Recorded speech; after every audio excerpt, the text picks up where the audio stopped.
Hello sir, updated video sa unit. And ito na po yung harapan niya. Ayan. So tignan natin yung one car garage. And then meron na siya ritong natural stone.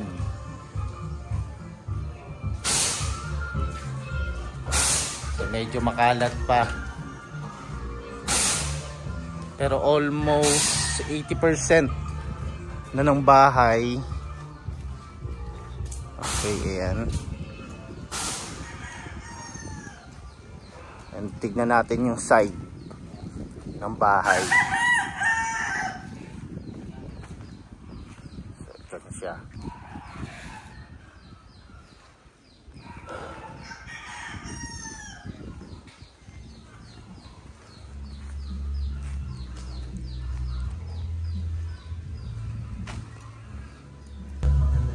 Check natin yung loob. Ayan. So ito na yung main door. So Nara din ang ginamit dito.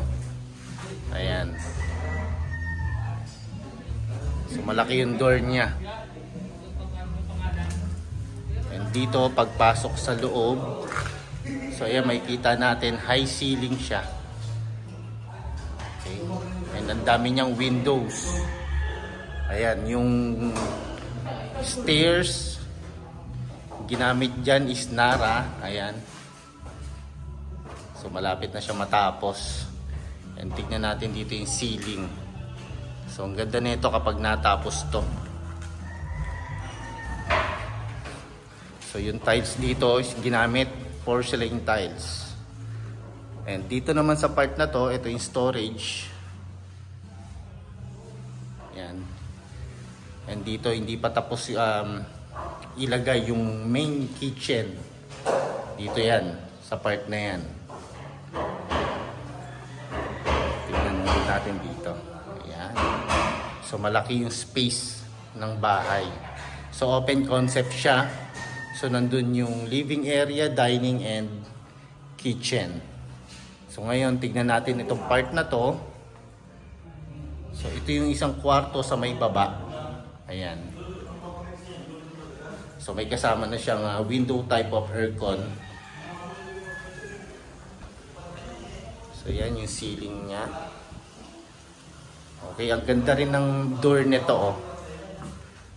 So ang ganda ng design niya.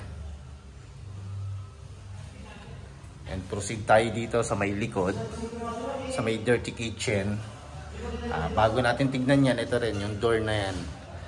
So ang ganda ng pagkagawa ng door dito. And dito sa part na to, ito yung maid's room. So malaking space ng maid's room. Ayan. And ito naman yung CR. Okay. And then dito sa part na to, nandun yung malaking space ng lote. Ayan. So, tignan lang natin ito. And dito naman isang car garage. Pwedeng i-park dyan.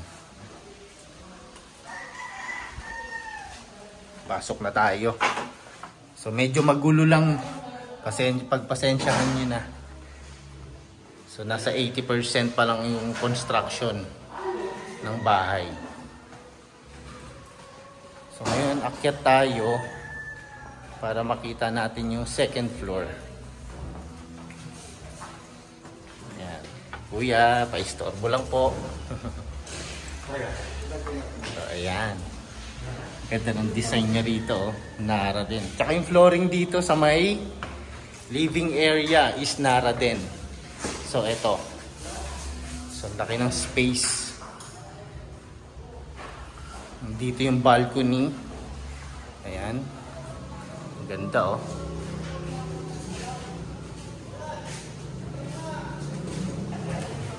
So ito guys, yung living area. And ito naman yung may sa may high ceiling. So dito nyo makikita yung view nyo kapag may bisita kayo.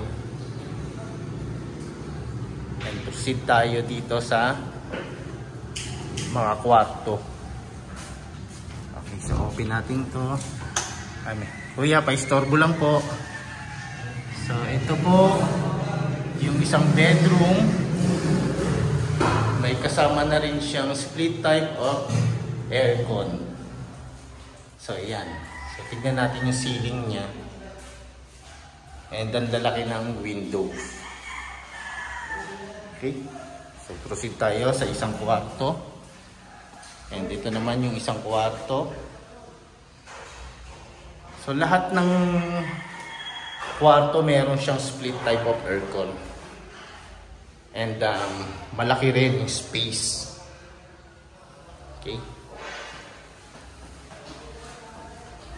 And dito naman yung toilet and bath ng dalawang bedroom. So proceed tayo dito sa master bedroom. Ito yung kanyang door. And ayan, may ginagawa pa. So meron na rin siyang split type of aircon. And proceed tayo dito sa kanyang toilet and bath. So ayan. So laki rin ng space.